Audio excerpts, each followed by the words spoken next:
Hey movie fans, we're back. So we did another horror theme for this month's 5 Good Things. This time we went with Halloween Resurrection. Now this was the last of the Halloween movies before they got rebooted in 2007 with Rob Zombies. Ugh. Yeah, we really didn't want to watch those. So we're going to go with the movie called Halloween Resurrection, starring Busta Rhymes, the rapper. But more on him later.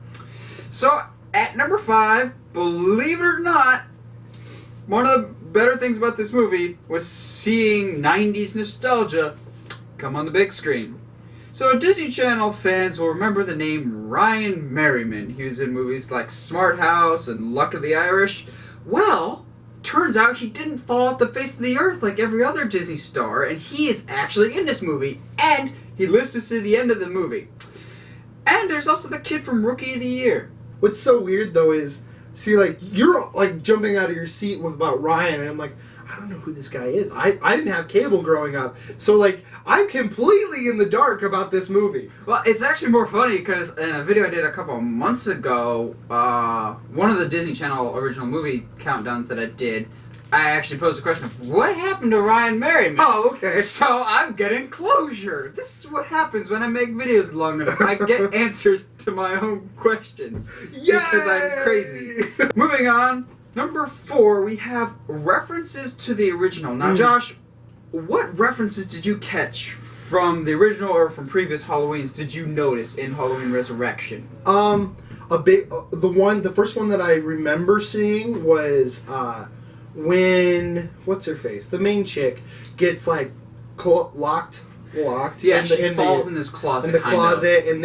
there's the dummy Michael, the Michael dummy. Sorry, the cheap jump scare. It's like this Michael mask on a mannequin body, kind of just to scare. Dumb. But that happens, and she gets scared, and so she's like terrified in there, and her black friend like punches through the door and just goes swoosh and like knocks a bunch of the panels out, and that was like very much like, oh yeah, I remember seeing that in the original. Shot for shot when Lori hides in the closet and Michael tries to find her and bust in the exact same way, and she defends herself by using the hanger that's in the closet. It's very similar to that, and almost like a, not blatantly saying it, but here's a reference that I know the diehards and only the diehards will get, which was kind of a nice thing to see. It was. But that actually wasn't the only thing. There was a couple other things we found too. Well, like, because that same scene that we're talking about, the referencing of Lori hiding in the closet, we also see that kind of like homage, which is kind of weird that you would do that again to the same scene from the original. Same character. But like, same character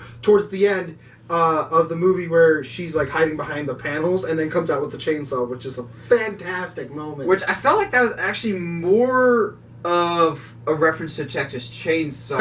Like Texas Chainsaw meets Halloween. Like it was probably just like, since chainsaws have become so iconic with Halloween as a season, not so much the franchise, but they're like, you know what, let's stick it in this movie and see if it works. And it was used for comedic effect, and it was kind of an entertaining scene to just see her. Like, you have this opportunity to literally just tear Michael apart, and she misses. Oh my god! She misses 3 times, but it was one of the most realistic scenes because it runs out of gas, and you're just like, she's like, ah! Oh man, throw it at him! For the first time ever, something runs out of gas in a movie, and that was kind of nice to see. It was entertaining, to say the least. It was good comedic effect. Oh yeah. What other scenes did you catch? Because those were like the ones that I can remember off the top of my head.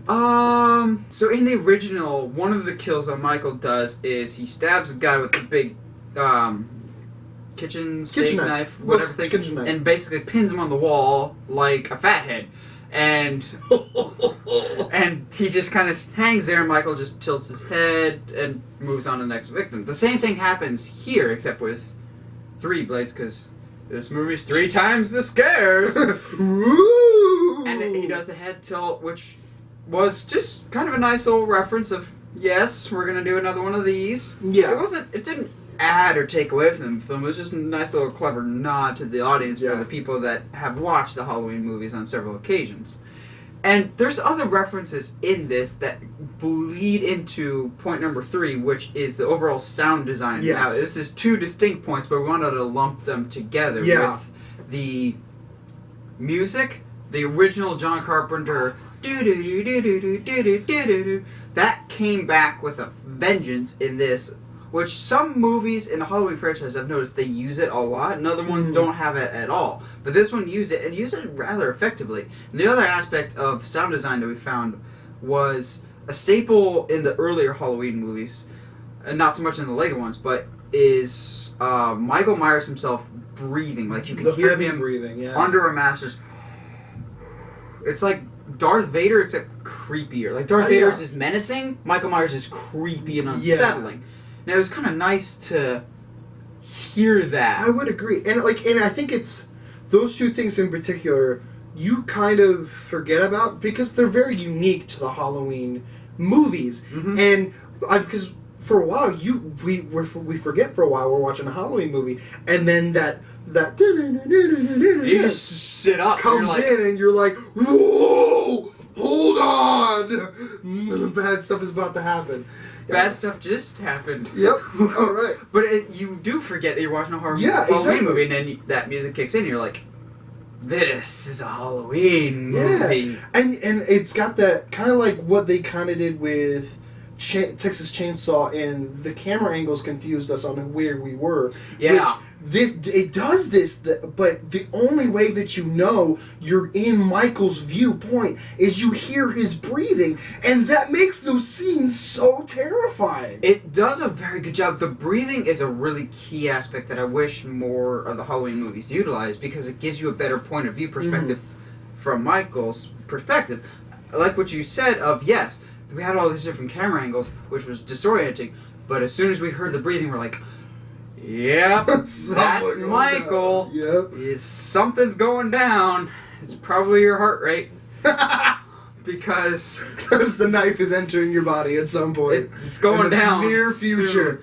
And so this movie kind of came out at the height of the reality show era with all these like MTV reality shows. And so the movie tried to capitalize on that, and with some interesting aspects and results to it, and that's actually a positive. Now, Josh, what do we mean by the reality show aspects? Well, because this whole movie is based on, Busta Rhymes' enterprise called, was it Frightened or Dangertained? Dangertainment, where they, I don't know exactly. I didn't understand what the goal. His goal was they were going to stick these people in the Myers house, and they have to survive for a day or something like that. Yeah. Like, that's all there was. But, I mean, obviously, later you find out he, set some stuff up in the house so that it would cause some scares. But it was nice because it added something, up to a certain point, it added some stuff to the movie where you go, okay, now, this thing that we're seeing, is this something that Freddy, Busta Rhymes' character, has set up, or is this actually Michael's house and stuff like that? Like, you think you were getting details about Michael's backstory, like really creepy, potentially creepy details. And so when you find out that Busta Rhymes' character placed some things for the characters to find, you're like, well, did he place everything? Like, how much of this did he actually place? And it kind of distorts the reality of the situation of well, was this Michael's? Was this not? And it kind of adds this really creepy atmosphere. Before it was even revealed that Busta Rhymes was involved with the planning, you're like, this is creepy. But then when you find out that part of this is staged, because there's a part where they go beneath the house to find Michael Myers' basically living quarters, and that wasn't staged by Busta Rhymes, and it's creepy. He's been living under the house for a while. Oh, yeah. And it kind of makes more sense, too, because all the Halloween movies leading up to this point have been Michael Myers chasing Laurie Strode, Jamie Lee Curtis's character, or some relatives of Jamie Lee Curtis. Yeah. In this case, it's a whole bunch of teenagers and Busta Rhymes coming into Michael's own house, which was kind of a different and new story, which I actually enjoyed that. It was different. As much as we don't like that they just ended things with Laurie like in the first, whatever. Yeah, We didn't like that because that's such like it's such an iconic and central part of their story that they just kind of the way that they just kind of like sweep it under the rug. Yeah, it doesn't do it honor. It doesn't do it justice. It's stupid. But the Terminator Genesis did basically.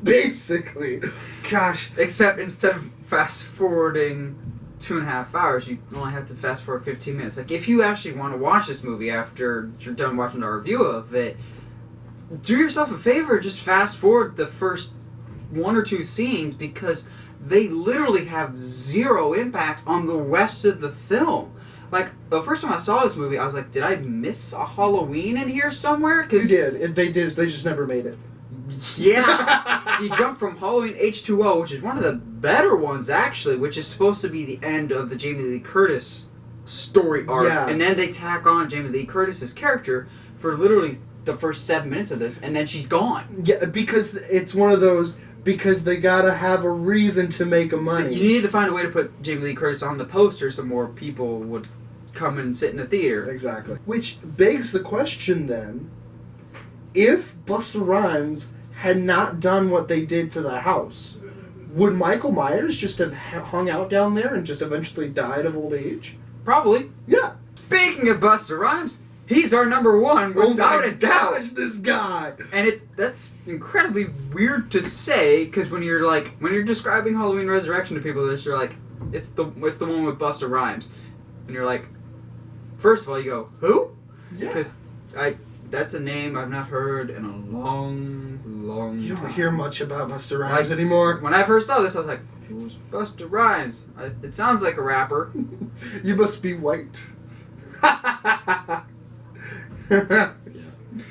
But he was the number one actor in this movie. Holy cow. That was like, he wanted to be there, and he was like, I'm gonna have fun in this role. That's I think the biggest thing that makes you kind of enjoy his character is he's obviously having a lot of fun. Mm-hmm. Like, there's some stuff that he says in this movie, you're like, I didn't even, like, you're having fun with it, so I'm on board, let's go. Like, there's times that he thinks he's a kung fu master.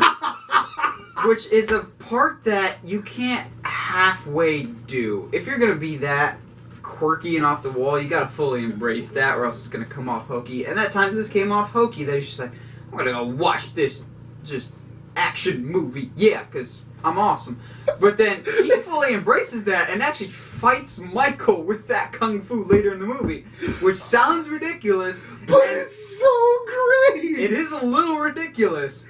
Oh, but it's kind of cool to see someone go toe-to-toe with Michael, and Michael has been the face of fear for like 30 years up to this point, and he just looks Michael dead in the eyes, just like, I'm not afraid. I will not fight. Oh wait, that's the wrong franchise. But I think the biggest thing for me is that particular scene is, I didn't really think this movie was going to connect itself to itself very much, but like, at the beginning with that awful, like, first 15 minutes, Jamie Lee Curtis, like, asks Michael, like, what are you afraid of? Are you afraid of me? And, like, obviously he's not. But then there's a split second of one of the scenes. I think it's actually right after Busta Rhymes, like, roundhouse kicks Michael in the head. It's when he breaks down the door. It's when Michael is about to kill the girl, the hero of the story, and all of a sudden, Busta Rhymes comes in one of the most heroic horror movie entrances ever. He breaks down the door, and Michael has this look in his eyes, and he's just like, oh no, I thought I killed this one.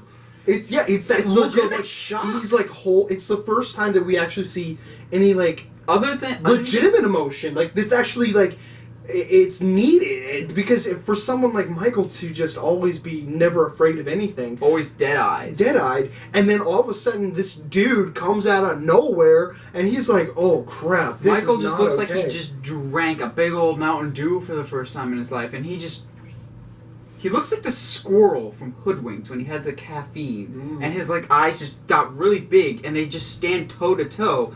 Oh yeah, Busta Rhymes gets beat up. Oh yeah, but and that look goes away, like, oh my, almost instantly. But yeah, it's there, and you're like, this guy's actually, like, afraid. It's the first guy that's actually physically fought Michael and it was a different spin. But Busta Rhymes was an interesting character just because he embraced that character so much, and it was like, I'm gonna have fun with this. Yeah, and I would even go as far to say is that he's the best actor in this movie. Yeah, And you walk away and man, this guy, he was my favorite in the movie. he probably was my favorite character. Yeah, I wish I could have seen more of him. That's how you know you've done a good job acting, is when people leave the theater from your movie and saying, he wasn't in the movie enough. So, have you guys seen Halloween Resurrection? If so, what did you think?